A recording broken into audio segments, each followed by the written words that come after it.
Dans le souci de toujours mieux vous servir, Congo Airways vous donne désormais la possibilité de faire vos achats des billets en ligne avec la carte Visa ou Mastercard Equity. Voici les différentes étapes pour y parvenir. Tapez www.congoairways.com dans votre navigateur. Deuxième étape, sélectionnez la case aéroport de départ et celle d'arrivée. Troisième étape, choisir la date du départ parmi les dates coloriées en verte, ainsi que les nombres des personnes qui aimeraient voyager. Quatrième étape, allez dans Recherche, ensuite, allez dans Accepte les conditions, puis appuyez la case réservée sans compte. Cinquième étape, veuillez ajouter l'information concernant le passager de cette réservation. Sixième étape, veuillez choisir votre mode de paiement, type de carte, Mastercard ou Visa. Septième étape, veuillez remplir les informations sur le type de carte que vous voulez utiliser. Ensuite, terminez votre opération ou achetez carrément votre billet par M-Pesa sur notre site internet. Rapide et simple. Congo Airways, le plaisir de voyager. Ce magazine vous est offert par Congo Airways, le plaisir de voyager.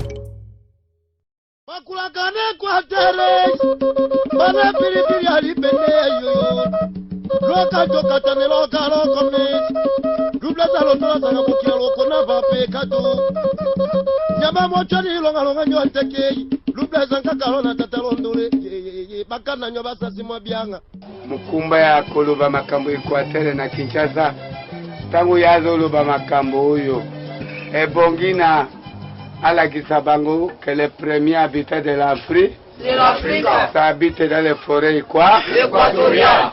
Esengeli alataka bukumu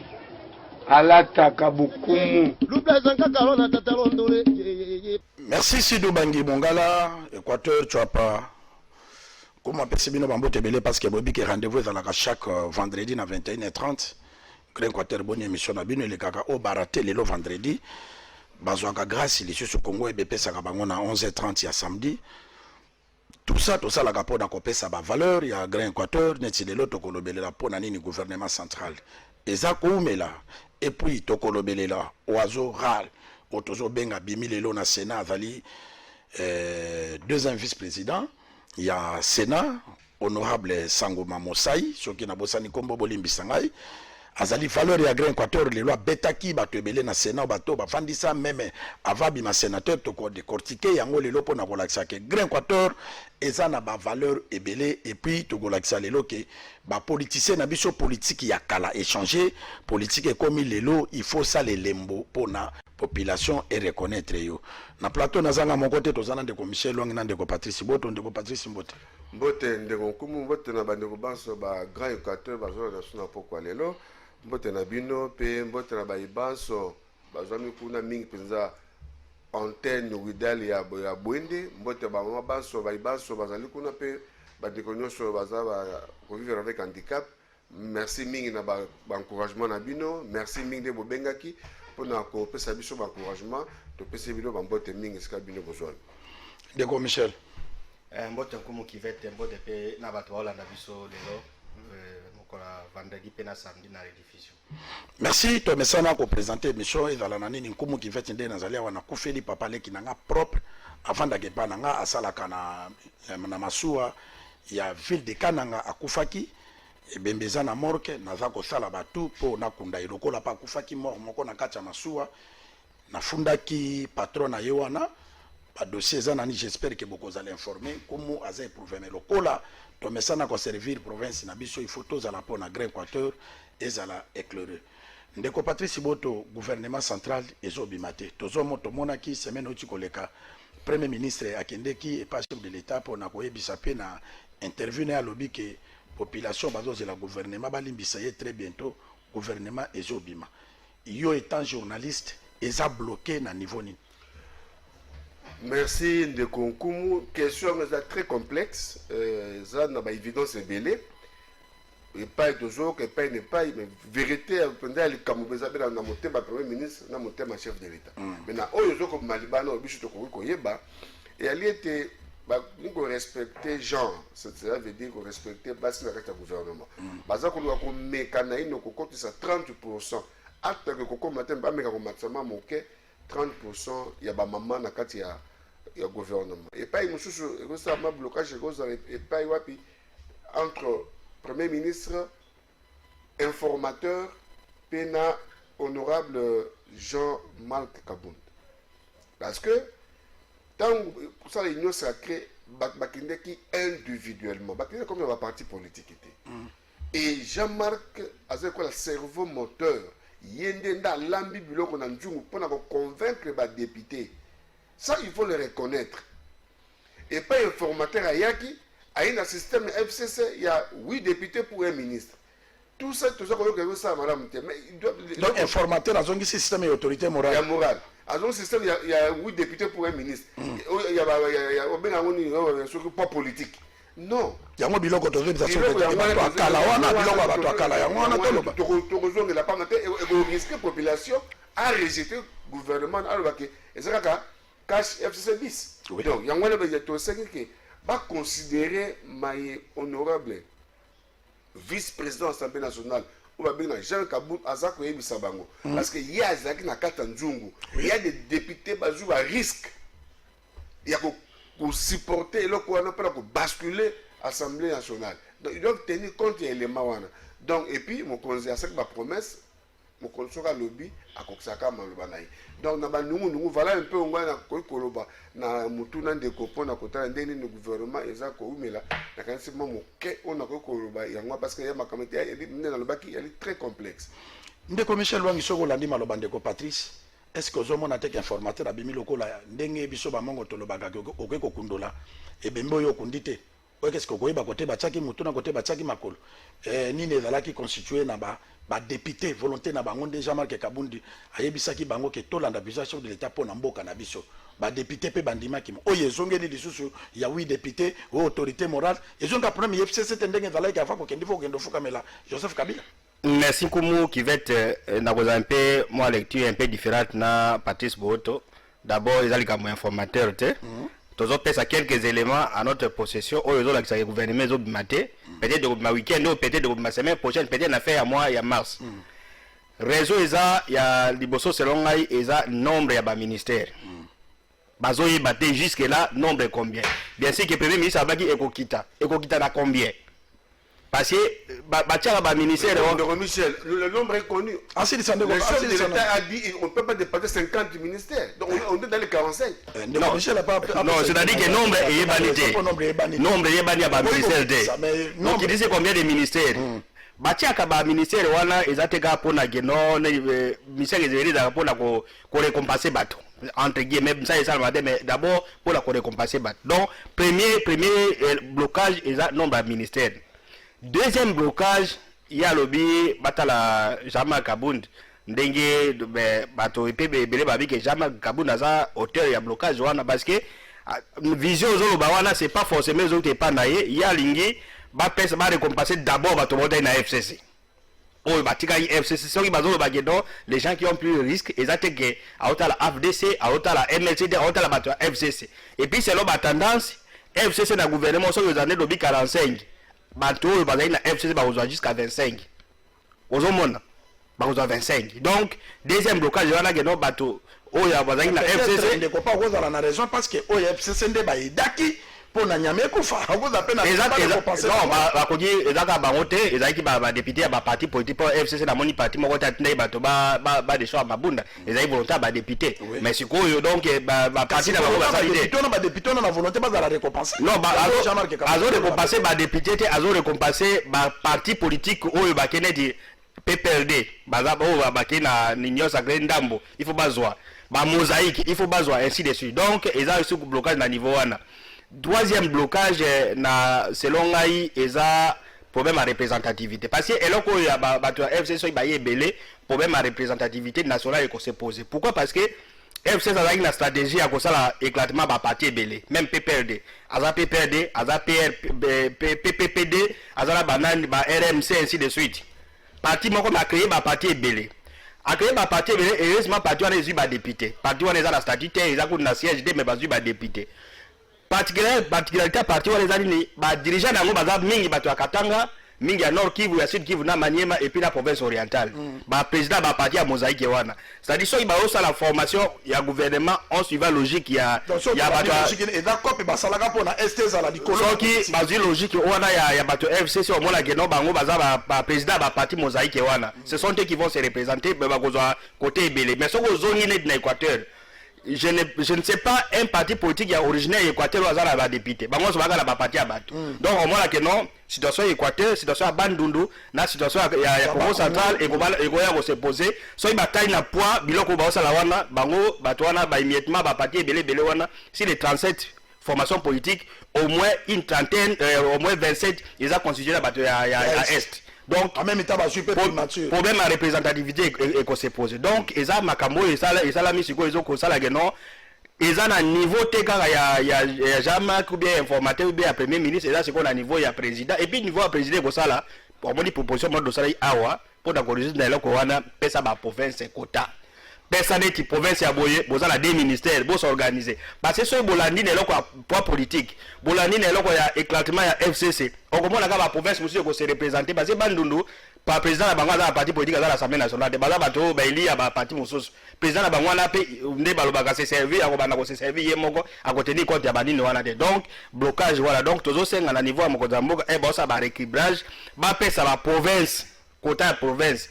Et puis, on résout des problèmes parce que ce qu'on look na ba quota ya ba parti politique, étant donné que les PP dans la cocotte, dans la mosaïque, cadre de mosaïque, ba président la bango wana même ba monyo so ba ba to côté donc ba ko se retrouver na gouvernement. Donc pour que ba ko et ça la ma facilité ça qui doit ba pesa ba province. Et puis ce gouvernement il bimi na système oyo net Équateur, les plus grands pétas ça serait Équateur parce que nous du gouvernement Équateur mutumoko dans président parti politique ou ils ont ba député dans l'Assemblée nationale ba leka ba regroupement politique ba regroupement na ba président bango za forcément bango te za ba mususu au mona ke so ba yeko pona Équateur ba ko pesa net ya ko yokele mawa ba ko yokele mawa ko yokele mawa ni ba ko luka peut-être ba diaspora mo boy ba ibani kuna te ba zui ba tie na liste mais bato Équateur obiso doyebi ya minene ba ko se retrouver ata mukete na système ozo sala ba donc wana ils na niveau ya ba écrivage na niveau président de la République a ko sala so ba pesi na ba province à ce moment là ba province ba député ba mo ba geno l'idée na de net okene na ba Équateur par exemple okena na Chwap omoni Guido ndo azawana omoni professeur prof Njola zawana so gene Équateur aibani so gene ndo asi Dubai ngoto ta ona sa ngumbawana ainsi de suite wana ba ko résoudre le problème facilement mais c'est donc na logique au éclatement FCC et puis azwa majorité et puis ba membre ba na parti wana baza originaire ya est ba ministère nyonso omona ba ko sala et puis peut-être au pire des cas omona ka geno Équateur ba besi bango ministère moko tu as pas vu ministère moko mongala ba ko sauter parce que na gouvernement les gars qui mongala ezalaki kututé ba ko zongi sango na suka o tuwe bazu ele na gouvernement les gars qui ezalaki té ba ko zonga na suka donc même situation ko zonga na formation gouvernement ce qui fait que blocage ezaka même moi makasi est-ce qu'il y a ndeko Patrice Botelo ko ndeko Michel Alobi za très capital il y a ba autorité morale ba parti ba PPBD wana ba AAC ba nini ba autorité morale ngezaka est ozomona danger te pour na Grand Équateur idée ni no ko pesa lelo na Grand Équateur na politique d'avenir oyeza koya. Merci Ndokonkumu idée ngo nazo partager ngo penza te parce que côté ya Simbi il y a est en général là je peux être d'accord avec lui mais na système il y a blocage je pense que ça penza bon parce que pas plus tard que hier le 25 FCC va déclarer non partenaire au gouvernement. La grande FCC, signée par Ramotiban, Babi Bisto Pato contre le gouvernement. Alors, une trentaine de députés, le FCC, mais ils ont soutenu vision chef de l'État, Bazali. Et là, comme je pense que poids lourd, bateau minene. Après, ça n'était que mon consambo quand un système pour rajeunir la classe politique. Bato mine tebe kawana to lingi bango susuté parce que si on baye na bango lisusu et ko simba to baka yango waka yango changement monalité wapi nyo sacré yango donc tout ça ko expliquer les gars c'est important de ko Patrice yo bato ponde bato wana bato na sens mo bezangi mikolo et zambo kata ko tout le premier ministre Asala avant de nommer premier ministre autour de la responsable voilà de l'État justement donc Asala ne sait que bande comme sous que toi kala bande comme sous ça le combat dans la cigata dans le ministre sport voilà à jeune et puis j'aime super le quoi bazali ça l'entreprise ça le ministère ko récupérer bango na bon donc comme ça me Jean-Pierre Liaou le réserve de la République oui a passé 12 ans dans le Parlement comme expérience. Et puis, pas n'importe quel président de l'Assemblée nationale, ça l'a mis à l'anjoko. Moutonné, on a besoin de mettre. Amandé, de besoin de monsieur. Aïe, aïe, aïe,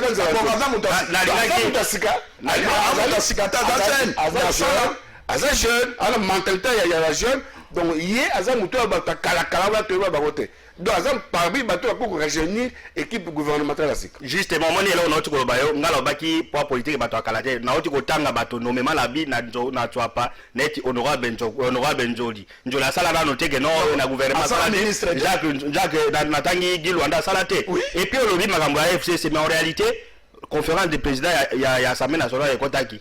Liboso FCC bazaki na combien de groupes parlementaires 14 siko babi que non botikali na donc bato FCC ba longwe et puis au moins même melo ko na ba groupe parlementaire et là on est comme na ba groupe parlementaire il faut changer bato asika donc na FCC kuna une trentaine de députés qui étaient presque ba ke kuna ba sana ndamu communiquer au FCC lobby wana ezaka communiquer moko ya ko lobaka ka pona ko apaiser ba mona que ils existent mais en réalité majorité union sacrée les bato ya FCC et puis son na groupe parlementaire union so ils la katarine.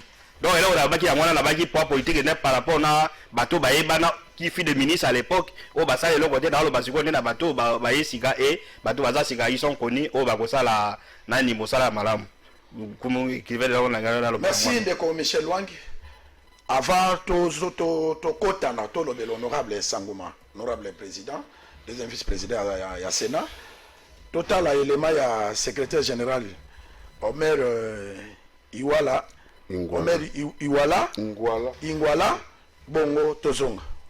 Chers voyageurs, pour votre sécurité, Congo Airways a procédé à certains aménagements pour vos prochains vols à partir du 15 août. Pour la sécurité d'autres passagers, veuillez porter votre masque et respecter la distanciation physique. Nous vous rassurons la désinfection de toutes les parties de nos avions. Le renouvellement de l'air de la cabine se fait toutes les 3 minutes à travers des filtres qui retiennent 99,99% des virus et des bactéries. Au-delà de toutes les péripéties qu'a connues le monde aérien, nous vous donnons une totale assurance pour nos prochains voyages.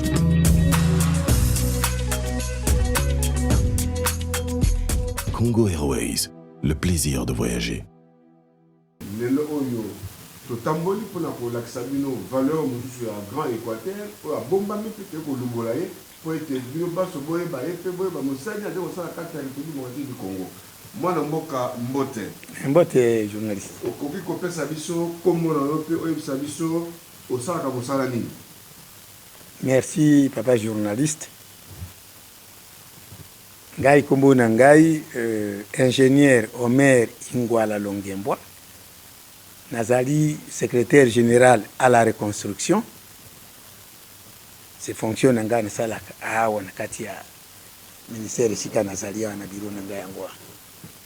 Bandeko Bolandi, ingénieur, secrétaire général, il y a la reconstruction, car c'est le ministère et Yebanité,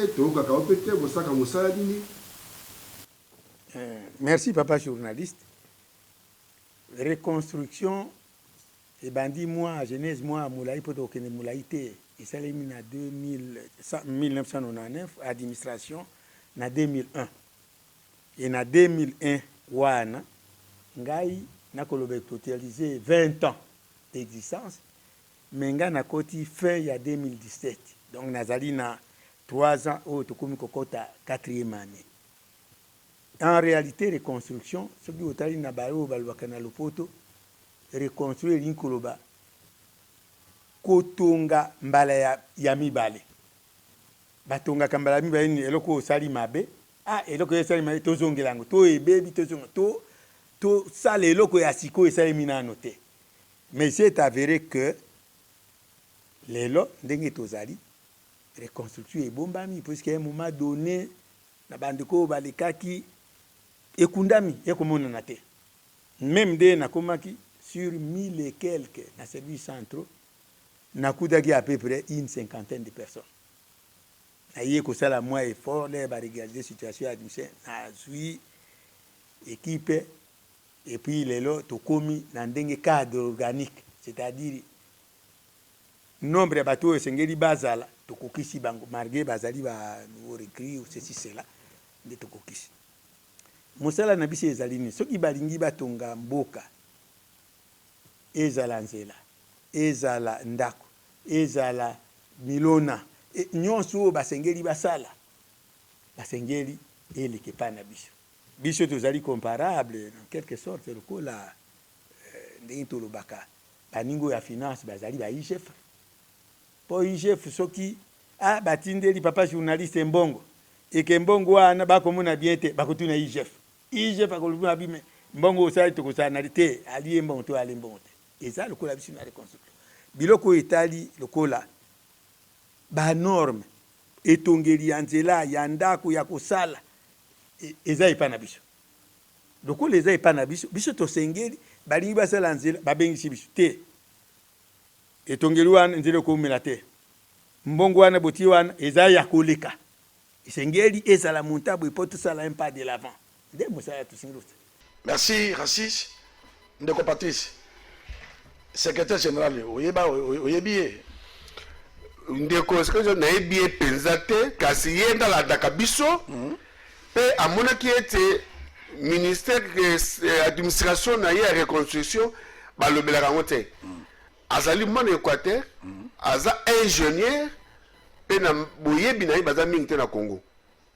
Il est plus considéré na niveau ya Afrique et puis na international. Parce que na Congo valeur wana baba yebi ngo malamu te.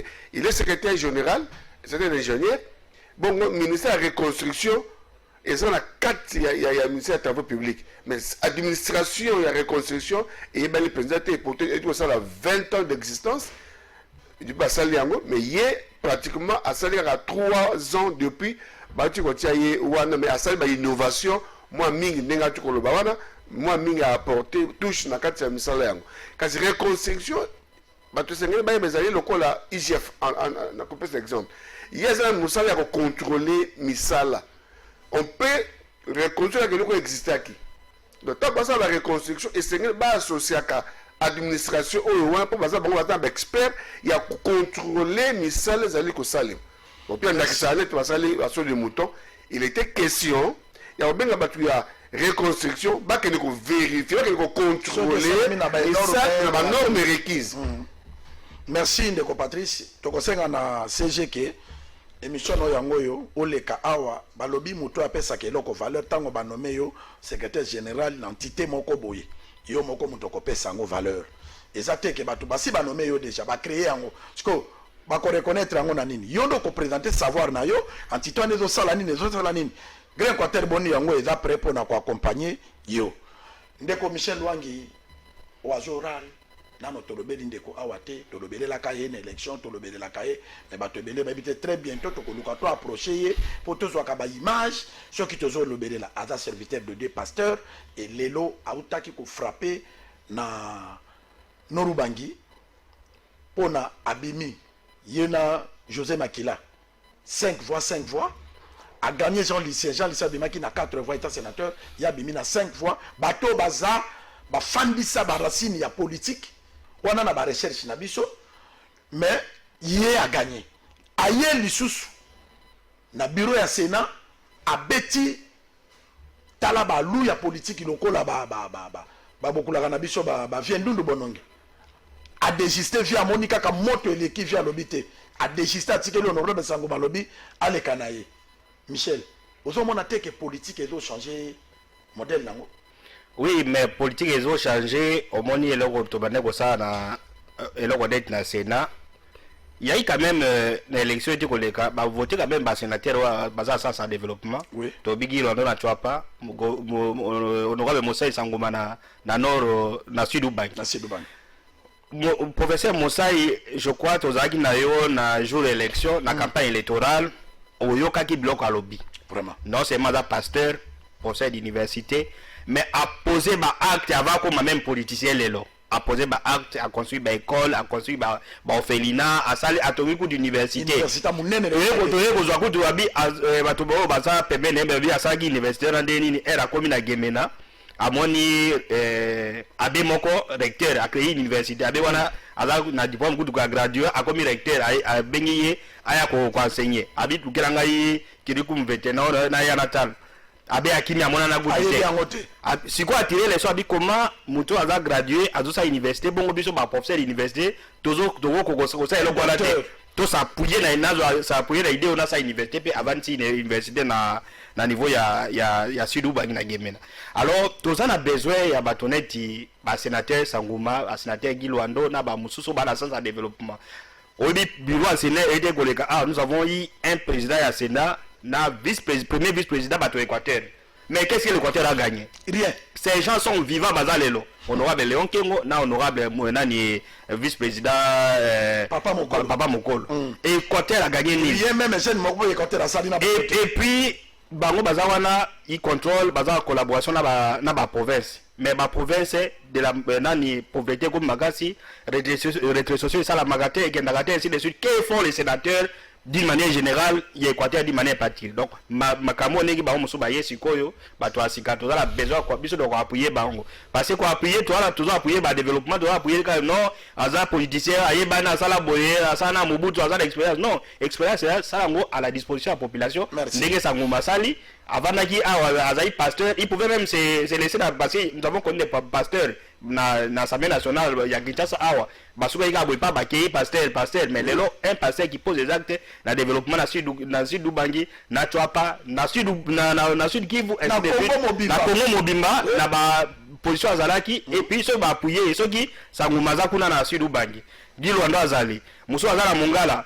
muso azala ni et si tu bato aboy même à 15 na niveau agré Équateur en tout cas et pourtant les gens qui ont plus beaucoup d'argent que les Gabango bazali qui ont peut-être qui ont travaillé pendant plusieurs années bazali mais sans ça kolinga bato ezate ça développement ezate et puis bato asikande baye ils apportent quand même nous sommes là pour nous soutenir honorable Sanguma honorable sénateur nyonso ya proposer acte il y a développement na mboka na ye na province na obela province musu to ko accompagner.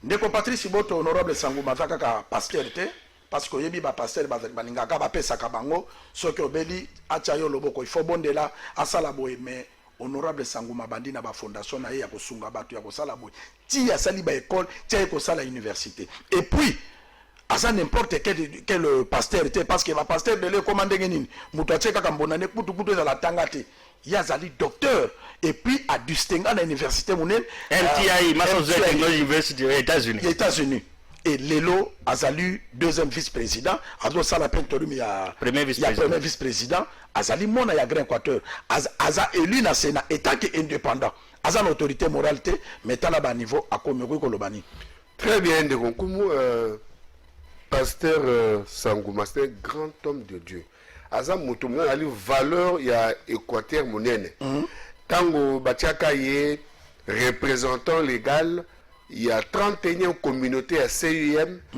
nga azalaka na cérémonie wana au ba 25e na bokoni donc ali moto a valeur Équateur ndenge azali wana donc ali moto to ko découvrir na ko senga penda ke to ko ta contact na pas avant dans la kiti ya Grand Équateur à Loba.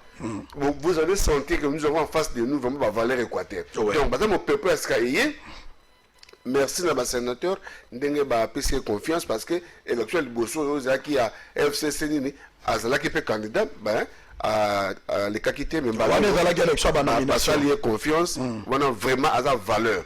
C'est vraiment une tête bien faite. Donc, à la place où on m'a tapé le Kumu, il y a Sénat Nabiso parce qu'il y a un moto Maël. Côté belé donc vraiment ça moto monnaie na kati ya Grand Équateur.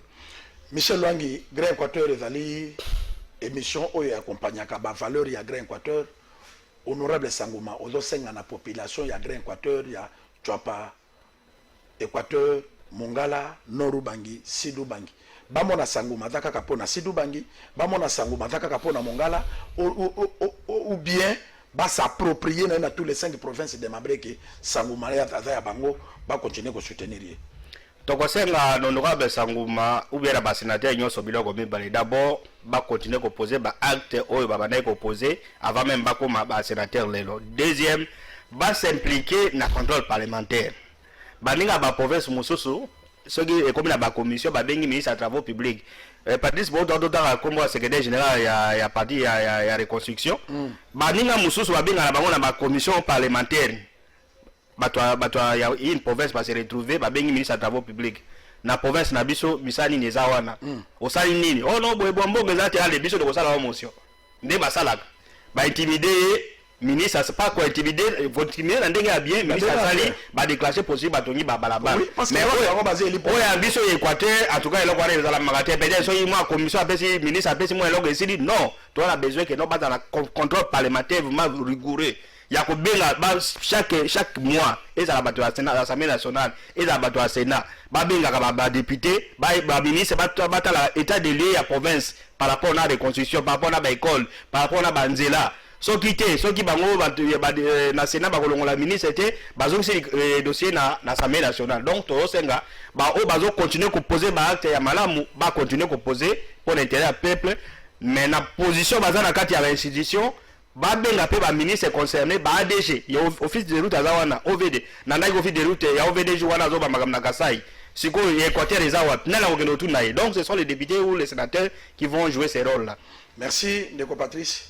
Mot de la fin au profiter pour féliciter le sénateur Guilando parce qu'il a conduit notable Nabiso et Togo Kolobaki donc a contribué mingi parce qu'il a même ba musicien, a même ba instrument donc a sali bela loué ba avion plus de 3 avions pour na batuba kende kotika beaucoup la Canada de mer naye au féliciter payer na 1 minute wana. Merci Ndeko Kumu malobe komi kozanga pona koloba na mwana mboka sénateur Guilando pour bola meleki mingi.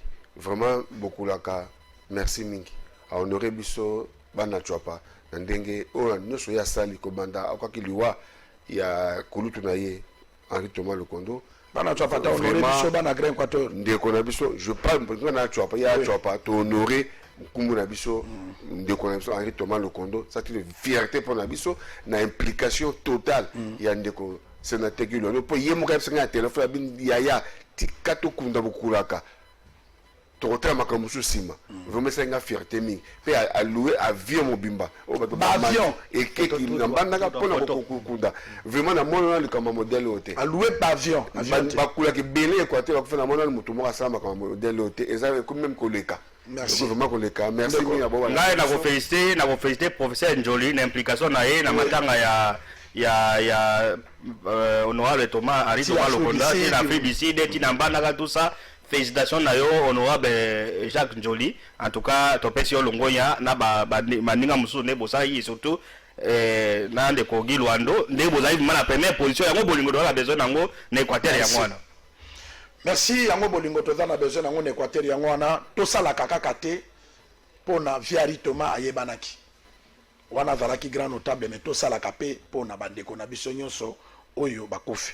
Neti mutuana abomi vie illégalement pour sali banda 2005 a futa kaete lelo bokulaka kufi et nazana ba dossier nyonso na saisir ba avocat pona afuta vie ba afuta papa ba droit na ye et ko senga na kokuta na pe na professeur Njoli na kokuta na pe na sénateur Guilando pona koyebisa ye pona liwa oyo bokulaka JP akufi na barge ya Masua na port ya Bralima.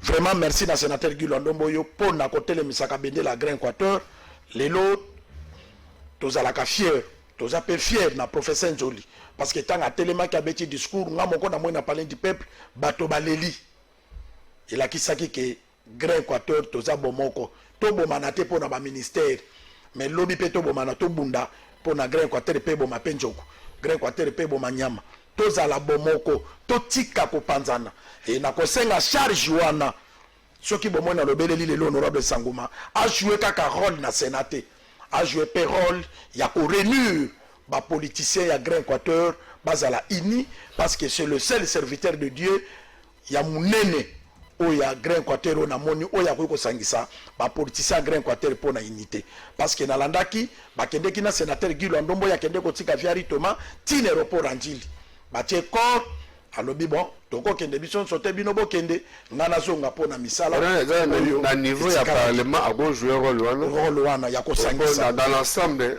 il appartient à une église eza église ya église ko Congo to za papa Bakundoa a tu ko zonga tu 5 mois maladie na Inde a tu ko zonga oui on rappelle pengai honorable Sangoma toko senga peyo okende okutana na cardinal parce que azape mon agré tala grâce tozana yango bo réfléchir pour le développement ya Grand Équateur bo pesa ba valeur pour na Grand Équateur les na ba journaliste mais ba reconnaître ka bango te so ke na ba bureau d'autorité na biso kaka bato mususu Grand Équateur les na ba maçon mais na banda ko ya ba Équateur batongaka ba pesa ka bango chance te ba na ba ingénieur ba valeur ezali na Grand Équateur mais ba kulutu na biso bande ko na biso ba pesa ka ba valeur wana na place na ngote to lingi vraiment tous à la uni pour notre tombe la Grand Équateur et qu'elle est libre. Bon anniversaire Najan ici à Boussa.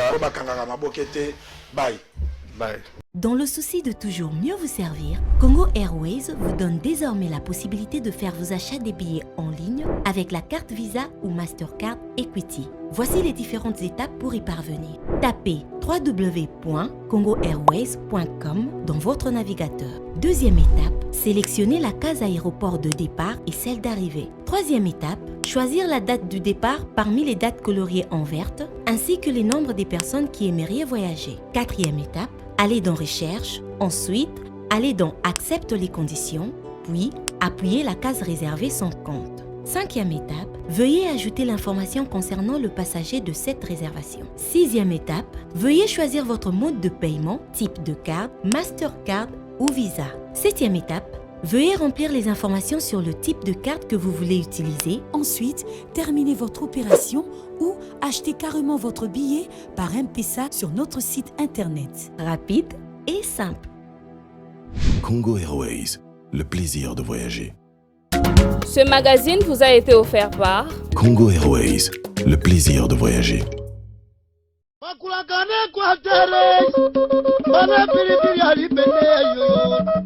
Loka